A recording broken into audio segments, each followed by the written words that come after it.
ഇന്നൊരു ക്ലാസ്സോ question paper ഡിസ്കഷനോ ഒന്നുമല്ല, കുറച്ച് കാര്യങ്ങൾ നിങ്ങളോട് പറയുന്നതിന് വേണ്ടി, കുറച്ച് കാര്യങ്ങൾ സംസാരിക്കുന്നതിന് വേണ്ടിയാണ് ഞാൻ ഇന്നത്തെ ഈ ഒരു വീഡിയോയുമായി നിങ്ങളുടെ മുൻപിലേക്ക് വന്നിരിക്കുന്നത്. കഴിഞ്ഞ ദിവസമാണ് ഒരു ഷോർട്സ് ഇൻസ്റ്റഗ്രാമിലും യൂട്യൂബിലും ഒക്കെ ആയിട്ട് ഞാൻ പോസ്റ്റ് ചെയ്തത്. സ്റ്റേറ്റ് ബാങ്ക് ഓഫ് ഇന്ത്യ 15,000-ഓളം വേക്കൻസീസ് ഈ വർഷം വിളിക്കുന്നു എന്ന് പറഞ്ഞിട്ടുള്ള ഒരു വീഡിയോ. അപ്പോൾ അതുമായി ബന്ധപ്പെട്ട് ഒരുപാട് ആളുകൾ അവരുടെ സംശയങ്ങൾ എന്നോട് ചോദിച്ചിരുന്നു. നല്ല കുറേ ചോദ്യങ്ങൾ എനിക്ക് കിട്ടി. ആ സംശയങ്ങളൊക്കെ ഒന്ന് ക്ലാരിഫൈ ചെയ്യുന്നതിന് വേണ്ടിയിട്ടാണ് ഇന്നത്തെ ഈ ഒരു വീഡിയോ. അപ്പോൾ അതിൽ ആദ്യം വരുന്ന ചോദ്യം, സാർ ഈ ബാങ്ക് എക്സാമൊക്കെ നമ്മൾ കൂട്ടിയാൽ കൂടുന്ന കാര്യമാണോ? അതൊക്കെ വലിയ കളിയല്ലേ? അതിലൊക്കെ മാത്സ് ഒരുപാട് എക്സ്പേർട്ടായിട്ടുള്ള ആളുകൾക്ക് പറ്റുന്ന കാര്യമല്ലേ ബാങ്ക് എക്സാം എന്നൊക്കെ പറയുന്നത്? ഞാനെന്ന് പറയുന്നത് മാത്സിലൊന്നും എക്സ്പേർട്ടായിട്ടുള്ള ആളൊന്നും അല്ല. എനിക്കൊക്കെ കണക്കിന് വളരെ കുറവ് മാർക്ക് കിട്ടിയ ആളാണ്. ഇത് ആരോടായി പറയുന്നത്? 8ാം ക്ലാസ്സിൽ കണക്കിന് 8 മാർക്ക് മേടിച്ച് എന്നോടായി പറയുന്നത്. അപ്പം ഞാനിത് കേൾക്കുമ്പോൾ ചിരിക്കുകയാണ് ചെയ്യുന്നത്. ഓക്കെ, അപ്പോൾ അതാണ് ആദ്യത്തെ ചോദ്യം. പിന്നെ രണ്ടാമത്തെ ചോദ്യം, കുറച്ച് സമയം കൊണ്ട് പഠിച്ചാൽ ബാങ്കിൽ ജോലി കിട്ടും. അപ്പം ആദ്യം ഈ രണ്ട് പ്രധാനപ്പെട്ട ചോദ്യങ്ങൾക്ക് നമുക്ക് മറുപടി പറയാം, എന്നിട്ട് ബാക്കി ചോദ്യങ്ങളിലേക്ക് നമുക്ക് പോകാം. അപ്പോൾ ആദ്യത്തെ ചോദ്യം, മാത്സ് ആണ് വിഷയം. കണക്ക് ഭയങ്കര എക്സ്പേർട്ട് ആവണോ ബാങ്കിൽ ജോലി കിട്ടാൻ? നിങ്ങളൊരു എക്സ്പേർട്ട് ആവേണ്ട കാര്യമുണ്ടോ? മാത്സ് ഒരു ഭയങ്കര മാത്സ് ജീനിയസ് ആവേണ്ട ആവശ്യം നിങ്ങളുണ്ടോ? ആദ്യമേ തന്നെ ബാങ്ക് എക്സാമിനുള്ള മാത്സിൻ്റെ സിലബസ് നമ്മൾ ആദ്യം മനസ്സിലാക്കണം. എന്തൊക്കെ പഠിക്കാനുണ്ട്? ഇപ്പോൾ നിങ്ങൾ സ്ക്രീനിൽ കാണുന്നതാണ് ഒരു ബാങ്ക് എക്സാമിൻ്റെ മാത്തമാറ്റിക്സ് അല്ലെങ്കിൽ ക്വാണ്ടിറ്റേറ്റീവ് ആപ്റ്റിറ്റ്യൂഡ് അല്ലെങ്കിൽ ന്യൂമറിക്കൽ എബിലിറ്റി എന്നൊക്കെയാണ് പറയുക. സ്റ്റേറ്റ് ബാങ്ക് ഓഫ് ഇന്ത്യയുടെ മെയിൻസ് പരീക്ഷയ്ക്ക് ചെല്ലുമ്പോൾ ഈ പേരൊന്നുമല്ല അവിടെ കേൾക്കുക, അവിടെ ഡേറ്റ അനാലിസിസ് ആൻഡ് ഇൻ്റർപ്രിട്ടേഷൻ എന്നാണ് കേൾക്കുക. അപ്പോൾ ഇതെന്ത് കുന്തോ ആയിക്കോട്ടെ, ഇതെല്ലാം നമ്മൾ 10ാം ക്ലാസ്സിൽ പഠിക്കുന്ന സാധനമാണ്. 10ാം ക്ലാസ്സിന് അപ്പുറത്തോട്ടുള്ള ഒന്നും ഇതിനകത്തിലില്ല. Differentiation, integration, set theory, matrix, കുന്തം കുറച്ചൊക്കെ ഇതൊന്നും ഇതിനകത്തിലില്ലടേ. പോളിനോമിയൽ പോലും ഇല്ല. ആകെപ്പാടുള്ളത് ഇച്ചിരി ക്വാഡ്രാറ്റിക് ഇക്വേഷനാണ്. അപ്പോൾ അതും 10ാം ക്ലാസ്സിൽ പഠിക്കുന്നതാണ്. 10ന് അപ്പുറത്തോട്ടുള്ള കാര്യമൊന്നും അല്ല അത്. അപ്പോൾ ഈ കാര്യങ്ങളൊക്കെയാണ് ഇതിനകത്തിലുള്ളത്. അപ്പോൾ ഇത് എല്ലാ ഗ്രാജുവേറ്റ്സിനും എഴുതാൻ പറ്റുന്ന പരീക്ഷയാണ്.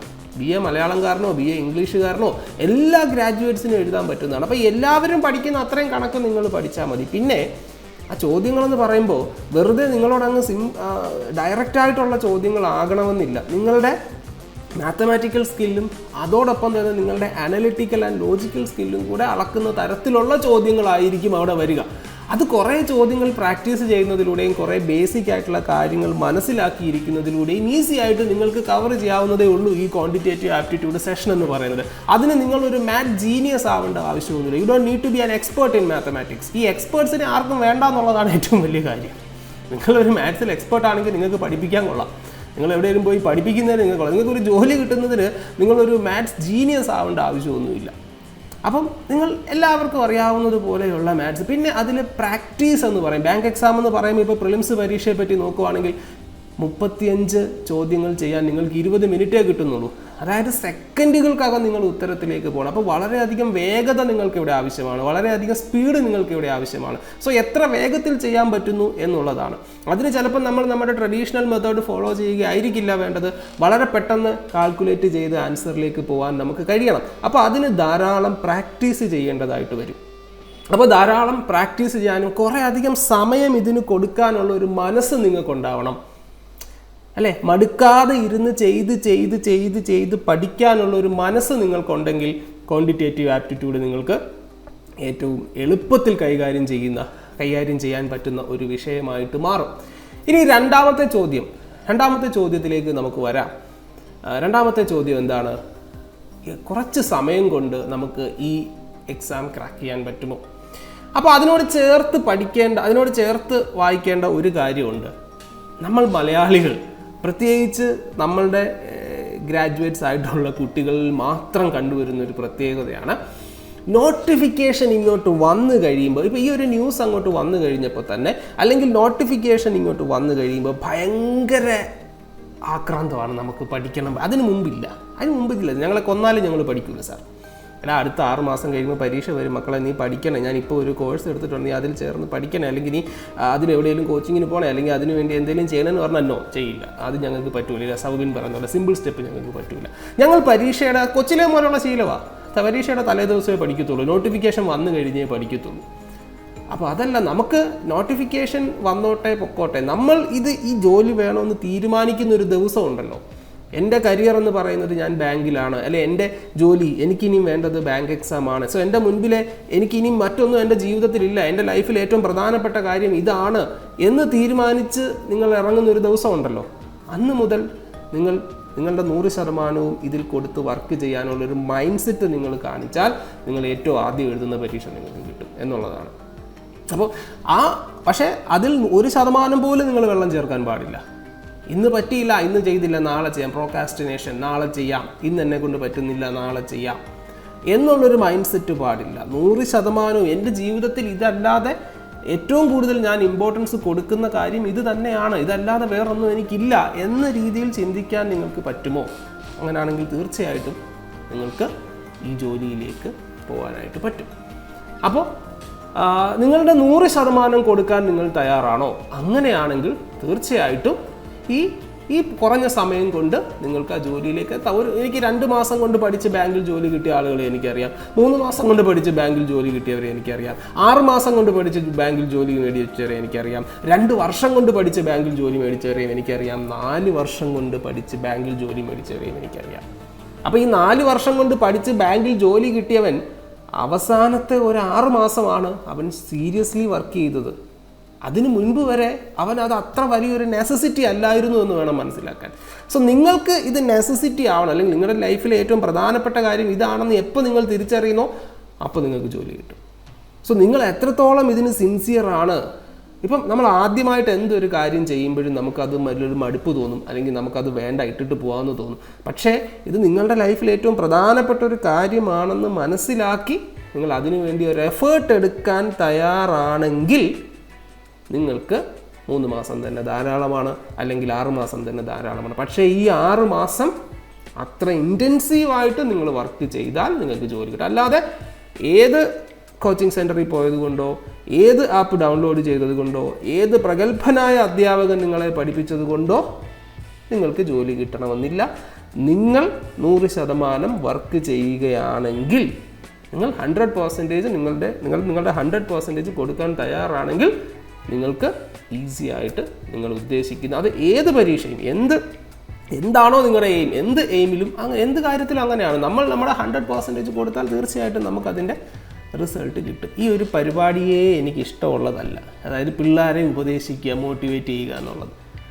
ഞാൻ ഒരാളെയും മോട്ടിവേറ്റ് ചെയ്യാറില്ല. എന്നോട് പലരും പറയാറുണ്ട്, സാർ ഞങ്ങളെ ഒന്ന് മോട്ടിവേറ്റ് ചെയ്യൂ, മോട്ടിവേഷന് വേണ്ടി ഒരു ഗ്രൂപ്പ് തുടങ്ങാമോ സാർ എന്നൊക്കെ എന്നോട് ചോദിക്കാറുണ്ട്. നിങ്ങളുടെ ഉള്ളിൽ നിന്ന് വരുന്നതാണ് ഏറ്റവും വലിയ മോട്ടിവേഷൻ. അല്ലാതെ ഞാനിവിടെ വന്നിരുന്നോട് നിങ്ങൾ അങ്ങനെ ചെയ്യുക, അല്ലെങ്കിൽ ജീവിതത്തിൽ സക്സസ്ഫുൾ ആയിട്ടുള്ള കുറേ ആളുകളുടെ കഥ ഇവിടെ വന്ന് പറയുന്നു, സ്റ്റീവ് ജോബ്സിൻ്റെ കഥ പറയുന്നു, അല്ലെങ്കിൽ അങ്ങനെയുള്ള കുറേ ആളുകളുടെ കഥ ഇവിടെ വന്ന് പറഞ്ഞതുകൊണ്ട് യാതൊരു കാര്യമില്ല. അത് അവർ കഷ്ടപ്പെട്ട കാര്യം, അത് അവർക്ക് വേണമെന്നുള്ളത് കൊണ്ട് അവർ വർക്ക് ചെയ്തു, അവർക്ക് അതിൻ്റെ റിസൾട്ട് കിട്ടി. സോ ആര് വർക്ക് ചെയ്യുന്നോ അവർക്ക് ജോലി കിട്ടും, ജോലി നല്ല റിസൾട്ട് കിട്ടും. ആരൊരു എഫേർട്ട് എടുക്കുന്നോ, ആര് കഷ്ടപ്പെടുന്നോ, ആര് അവരുടെ പ്രധാനപ്പെട്ട കാര്യങ്ങളൊക്കെ സാക്രിഫൈസ് ചെയ്ത് അല്ലെങ്കിൽ കുറേ അധികം എഫേർട്ട് ആരെടുക്കുന്നോ അവന് റിസൾട്ട് കിട്ടും. ആര് വർക്ക് ചെയ്യുന്നോ അവന് ജോലി കിട്ടുമെന്ന് പറയുന്ന പോലെ ആര് എഫേർട്ട് എടുക്കുന്നോ അവന് റിസൾട്ട് കിട്ടും. അത് അത്രയേ ഉള്ളൂ. സോ ഞാൻ പറഞ്ഞു വരുന്നത്, അപ്പോൾ രണ്ടാമത്തെ ചോദ്യം ഇതാണ്, നിങ്ങൾക്ക് എന്താണ് കുറഞ്ഞ സമയത്തിനുള്ളിൽ ചുരുങ്ങിയ സമയം കൊണ്ട് പഠിച്ചാൽ ബാങ്കിൽ ജോലി കിട്ടുമോ? ബാങ്കിൽ ജോലി കിട്ടാൻ എത്ര നാൾ പഠിക്കണം?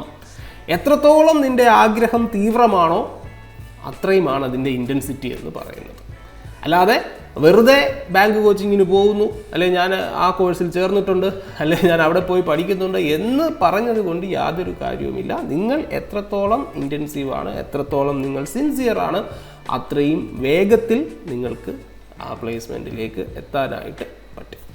ഓക്കെ, ഇനി നമുക്ക് അടുത്ത ചോദ്യത്തിലേക്ക് പോകാം. അടുത്ത ചോദ്യം, നോട്ടിഫിക്കേഷൻ എപ്പോൾ വരും? എപ്പം മുതൽ പരീക്ഷകൾ ഉണ്ടാകുക? അടുത്ത മാസം മുതൽ തുടങ്ങുകയാണ്. ജൂൺ മാസം മുതൽ പിള്ളേർ സ്കൂളിൽ പോകുമ്പോൾ മുതൽ നമുക്ക് ബാങ്ക് എക്സാമിന് വേണ്ടിയുള്ള നോട്ടിഫിക്കേഷൻസ് ഇങ്ങനെ വരും. ആദ്യം വരുന്നത് ചിലപ്പോൾ RRB ആയിരിക്കും, റീജിയണൽ റൂറൽ ബാങ്ക്, പിന്നീട് IBPSൻ്റെ ക്ലർക്ക്, IBPS PO, അതുപോലെ സ്റ്റേറ്റ് ബാങ്ക് ഓഫ് ഇന്ത്യ ഇപ്പോൾ വരാൻ പോകുന്ന നോട്ടിഫിക്കേഷൻ, പിന്നെ റിസർവ് ബാങ്ക് ഓഫ് ഇന്ത്യ. പിന്നെ അത് മാത്രമല്ല, ഈ ബാങ്ക് എക്സാമിൻ്റെ അതേപോലെ തന്നെ സിലബസ് ഉള്ള മറ്റ് പരീക്ഷകളുമുണ്ട്. ഉദാഹരണത്തിന് ഡെവലപ്മെൻറ്റ് ബാങ്കുകൾ, നബാർഡ്, IDFC അങ്ങനെയുള്ള ബാങ്കുകൾ, അവരുടെ പരീക്ഷ, ഇതെല്ലാം നിങ്ങൾക്ക് എഴുതാൻ പറ്റും. അപ്പം വേക്കൻസീസ് ധാരാളം നിങ്ങളുടെ മുൻപിലേക്ക് വന്നുകൊണ്ടിരിക്കുകയാണ്. സോ അതുകൊണ്ട് പരീക്ഷാകാലമാണ് ഇനിയിപ്പോൾ അങ്ങോട്ട് വരുന്നത്. ബാങ്ക് എക്സാമിനെ സംബന്ധിച്ചിടത്തോളം ഇനിയിപ്പോൾ അങ്ങോട്ട് എക്സാംസിൻ്റെ ഒരു സീസൺ തന്നെ തുടങ്ങുകയാണ്.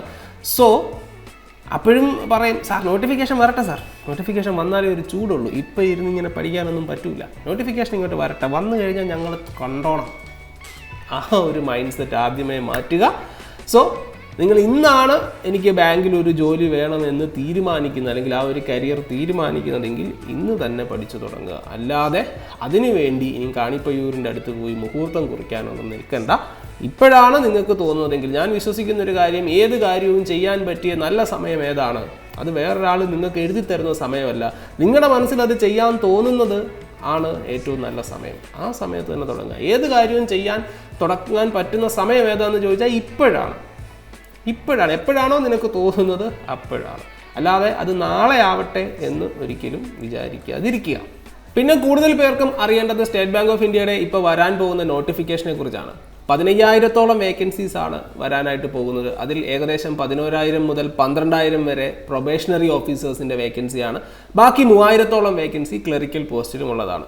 അപ്പോൾ ഇതിനകത്തിൽ ഒരു ഒരു ഒരു ഒരു ചെറിയൊരു അബദ്ധം, അല്ലെങ്കിൽ ഒരു ചെറിയൊരു അബദ്ധ ധാരണ എല്ലാവർക്കും പറ്റിയിട്ടുണ്ട്.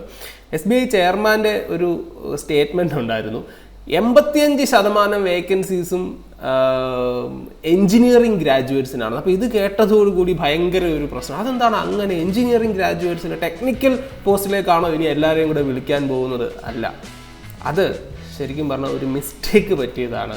അദ്ദേഹം പറഞ്ഞത് വളച്ചൊടിക്കപ്പെട്ടതാണ്. അദ്ദേഹം പറഞ്ഞത്, SBI ചെയർമാൻ പറഞ്ഞത് 85% ആളുകളും, SBIയുടെ സ്റ്റാറ്റിസ്റ്റിക്സ് എടുത്ത് നോക്കുമ്പോൾ അപ്ലൈ ചെയ്യുന്ന 85%-ഓളം ആളുകളും എൻജിനീയറിംഗ് ഗ്രാജുവേറ്റ്സ് ആണ് എന്ന് പറഞ്ഞതാണ്.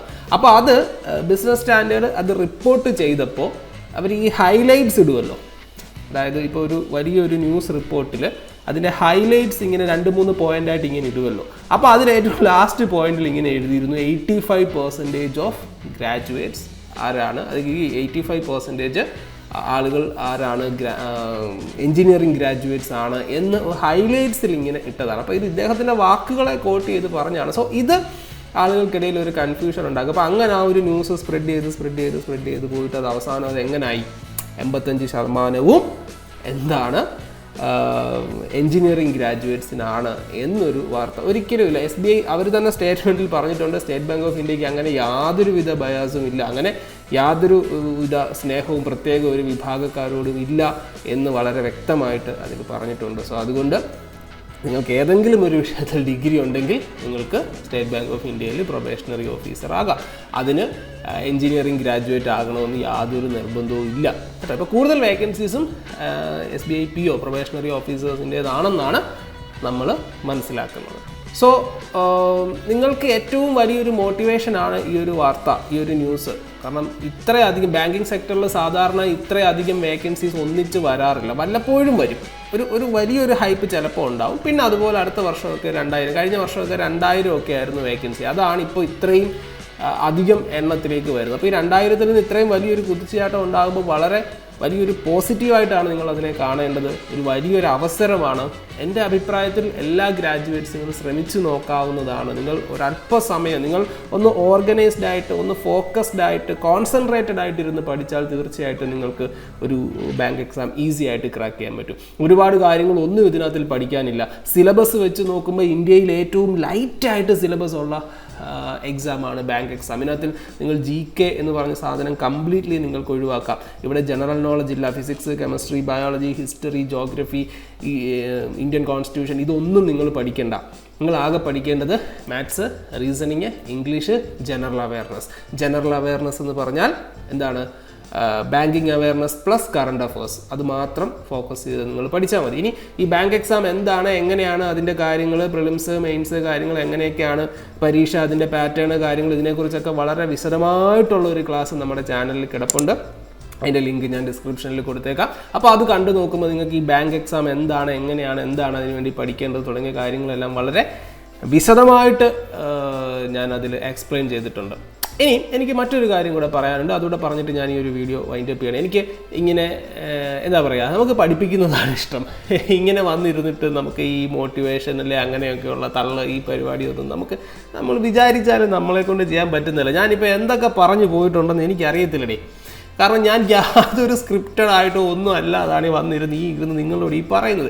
എന്തൊക്കെ വെള്ളത്തരങ്ങൾ പറഞ്ഞിട്ടുണ്ടെന്ന് ഇനി എഡിറ്റിങ്ങിൽ ഞാനിപ്പോൾ ഇപ്പോൾ തന്നെ 10-35 മിനിറ്റായി. എല്ലാം കൂടെ വെട്ടിച്ചുരുക്കി കളഞ്ഞിട്ട് ഞാൻ അങ്ങനെ ആയിരിക്കും ഈ വീഡിയോ നിങ്ങളുടെ മുൻപിലേക്ക് എത്തുന്നത്. ചിലപ്പോൾ ചിലപ്പോൾ എത്തത്തില്ല. എഡിറ്റ് ചെയ്തുകൊണ്ടിരിക്കുമ്പോൾ എന്തൊക്കെ വിവരക്കേടായി പറയുന്നത് എനിക്ക് തോന്നുവാണെങ്കിൽ ഞാൻ ചിലപ്പോൾ ഇത് ഡിലീറ്റ് ചെയ്ത് കളയും. ഓക്കെ, അപ്പോൾ ഞാൻ പറയാൻ വന്ന കാരണം ഇതാണ് മക്കളെ, കാര്യം ഇതാണ്. നമുക്കൊരു കോഴ്സുണ്ട്. അപ്പോൾ പറയും താൻ ഇത്രയും പറഞ്ഞപ്പോഴേ എനിക്കറിയാം താനിക്ക് ഇതുമായിട്ട് ബന്ധപ്പെട്ട് എന്തെങ്കിലും ഒരു കോഴ്സുണ്ട്, അത് പ്രൊമോട്ട് ചെയ്യാനായിരിക്കും താനീ വന്നിരുന്ന് തള്ളുന്നത്. അല്ല. അപ്പോൾ ഈ ഒരു കോഴ്സ് എന്ന് പറയുമ്പോൾ ബാങ്ക് എക്സാമിലേക്ക് അതിനെ വളരെ സീരിയസ് ആയിട്ട് കാണുന്ന ആളുകൾക്ക് വേണ്ടി, അങ്ങനെയുള്ളവരോടെ ഞാനിത് റെക്കമെൻഡ് ചെയ്തിട്ട് എല്ലാവരും വന്ന് മേടിച്ചുകൊണ്ട് പോകും എനിക്ക് കുറേ കാശ് കിട്ടട്ടെ എന്നല്ല ഞാൻ പറയുന്നത്. സോ അങ്ങനെയുള്ള ആളുകൾക്ക് വേണ്ടി, സീരിയസ് ആയിട്ട് ബാങ്ക് എക്സാമിനെ കാണുന്നവർക്ക് വേണ്ടി ഞാനൊരു കമ്മ്യൂണിറ്റി ഫോം ചെയ്യുന്നുണ്ട്. അപ്പം അതിൻ്റെ ഭാഗമാണ് ഈ ഒരു ക്ലാസ് എന്ന് പറയുന്നത്. അപ്പോൾ ഈ ക്ലാസ്സിൽ നിങ്ങൾക്ക് എന്തൊക്കെ കിട്ടുമെന്ന് ചോദിച്ചാൽ, ലൈവ് ക്ലാസ്സിലേക്ക് ഇനി അഡ്മിഷൻ ഇല്ല. കാരണം ഓൾറെഡി 10-30 ക്ലാസ് ആയി ലൈവ് ക്ലാസ്, ഇനി അതിലേക്ക് അഡ്മിഷൻ ഇല്ല. പക്ഷേ നമുക്ക് ആപ്ലിക്കേഷനിൽ ഈ ഒരു കോഴ്സ് ഉണ്ട്. ഈ കോഴ്സിൽ നിങ്ങൾക്ക് ഈ ലൈവ് ക്ലാസ്സിൻ്റെ എല്ലാ റെക്കോർഡഡ് സെഷൻസും കിട്ടും, അല്ലാത്ത വീഡിയോസും ഒക്കെ അതിൽ അവൈലബിൾ ആയിരിക്കും. പിന്നെ നിങ്ങൾക്ക് PDF നോട്ടുകൾ, അതുപോലെ എക്സാംസ്, ഏറ്റവും ഇമ്പോർട്ടൻ്റ് ആയിട്ടുള്ള കാര്യം ക്വാളിറ്റി എക്സാംസ്, പുതിയ പാറ്റേൺ അനുസരിച്ചിട്ടുള്ള എക്സാംസ്, അത് നിങ്ങൾക്ക് നിങ്ങളുടെ മൊബൈലിലും അറ്റൻഡ് ചെയ്യാൻ പറ്റും. നിങ്ങൾക്കൊരു ലാപ്ടോപ്പ് ഉണ്ടെങ്കിൽ, അല്ലെങ്കിൽ നിങ്ങളൊരു ഇൻ്റർനെറ്റ് കഫേയിലോ എവിടെയെങ്കിലും പോയിട്ട് ലാപ്ടോപ്പോ ഡെസ്ക്ടോപ്പോ ഉണ്ടെങ്കിൽ നിങ്ങൾ IBPS എക്സാം എഴുതുന്ന അല്ലെങ്കിൽ SBI എക്സാം എഴുതുന്ന അതേ സ്ക്രീനിൽ, അതേ പാറ്റേണിൽ, അതേ റിയൽ എക്സാം ആംബിയൻസിൽ നിങ്ങൾക്ക് എക്സാം എഴുതാനായിട്ട് പറ്റും. അപ്പോൾ ആ ഒരു ഫെസിലിറ്റിയും കൂടെ ഉണ്ട്. അപ്പോൾ നിങ്ങൾക്ക് അൺലിമിറ്റഡ് ആയിട്ട് ധാരാളം എക്സാംസ് നിങ്ങൾക്ക് എഴുതാനായിട്ട് പറ്റും. സോ ഇത് നമ്മുടെ ആപ്ലിക്കേഷൻ ഡൗൺലോഡ് ചെയ്തിട്ടില്ലെങ്കിൽ ആപ്പ് ഡൗൺലോഡ് ചെയ്യുകയും ഈ ബാങ്ക് എക്സാം ചേസർ എന്ന് പറയുന്ന കോഴ്സിൽ നിങ്ങൾക്ക് താല്പര്യമുണ്ടെങ്കിൽ, ഞാൻ ആരെയും ഇൻസിസ്റ്റ് ചെയ്യുന്നില്ല, താല്പര്യമുണ്ടെങ്കിൽ നിങ്ങൾക്ക് ജോയിൻ ചെയ്യുകയും ചെയ്യാം. അങ്ങനെ ജോയിൻ ചെയ്താൽ നിങ്ങൾക്ക് ഓർഗനൈസ്ഡ് ആയിട്ട് പഠിക്കാൻ പറ്റും. നിങ്ങളുടെ മുൻപിലേക്ക് ഒരു വാതിൽ തുറന്നു തരിക, നിങ്ങൾ ഈ വഴി പോകൂ എന്ന് നിങ്ങളെ ഗൈഡ് ചെയ്യുന്ന ഒരു പ്രോഗ്രാമാണത്. അതിൽ ത്രൂ ഔട്ട് നിങ്ങളുടെ കൂടെ ഞാനുണ്ടാവും, ഞാനും എൻ്റെ ഒരു ടീമും ഉണ്ടാകും. സോ 2 വർഷത്തെ വാലിഡിറ്റിയാണ് ഈ കോഴ്സിന് തരുന്നത്. ഇന്ത്യയിൽ ആരും അങ്ങനെ തരുമെന്ന് എനിക്ക് തോന്നുന്നില്ല.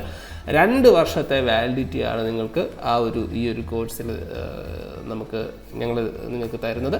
സോ 2 വർഷത്തേക്ക് നിങ്ങൾക്ക് ഈ ആപ്ലിക്കേഷൻ്റെ ഫുൾ സപ്പോർട്ട് നിങ്ങൾക്ക് ഉണ്ടായിരിക്കും. സോ ഇത്രയും കാര്യങ്ങളാണ് എനിക്ക് നിങ്ങളുമായിട്ട് ഷെയർ ചെയ്യാനുള്ളത്. ഇനിയും ധാരാളം ചോദ്യങ്ങളുണ്ട്. പ്രധാനപ്പെട്ട കാര്യങ്ങളൊക്കെ ഞാൻ പറഞ്ഞുവെന്ന് വിചാരിക്കുന്നു. അപ്പോൾ ധൈര്യമായിട്ട് പഠിക്കുക. ബാങ്ക് എക്സാം എന്ന് പറയുന്നത് ഒരിക്കലും നിങ്ങൾക്കൊരു കീറാമുട്ടിയോ അല്ലെങ്കിൽ ഒരിക്കലും നിങ്ങൾ വിചാരിച്ചാൽ നേടിയെടുക്കാൻ പറ്റാത്തതോ ആയിട്ടുള്ള കാര്യമല്ല. ഈസി ആയിട്ട് നിങ്ങളെ കൊണ്ട് പറ്റുന്ന കാര്യമാണ്. നിങ്ങൾ കുറച്ച് സമയം ഒന്ന് ഫോക്കസ്ഡ് ആയിട്ട് മറ്റുള്ള കാര്യങ്ങളിൽ നിന്നൊക്കെ ഒന്ന് മാറി ഇതിലൊന്ന് കോൺസെൻട്രേറ്റ് ചെയ്ത് പഠിച്ചു കഴിഞ്ഞാൽ വളരെ എളുപ്പം നിങ്ങൾക്ക് ക്രാക്ക് ചെയ്തെടുക്കാൻ പറ്റുന്നതാണ് ഒരു ബാങ്ക് എക്സാം അല്ലെങ്കിൽ ബാങ്കിൽ ഒരു കരിയർ എന്ന് പറയുന്നത്. സോ നന്നായിട്ട് വർക്ക് ചെയ്യുക. ഇത് ഒരു നല്ല തുടക്കമാവട്ടെ. ആരെങ്കിലും ഒക്കെ ഇത് കാണുന്നുണ്ടെങ്കിൽ, നിങ്ങൾക്ക് ബാങ്കിൽ എക്സാം അതിനൊരു ഡ്രീം ജോബായിട്ട് കാണുന്നുണ്ടെങ്കിൽ ഇതൊരു തുടക്കമാവട്ടെ എന്ന് ആശംസിച്ചുകൊണ്ട് നമുക്ക് വീണ്ടും അടുത്ത ക്ലാസ്സിലൂടെ കാണാം.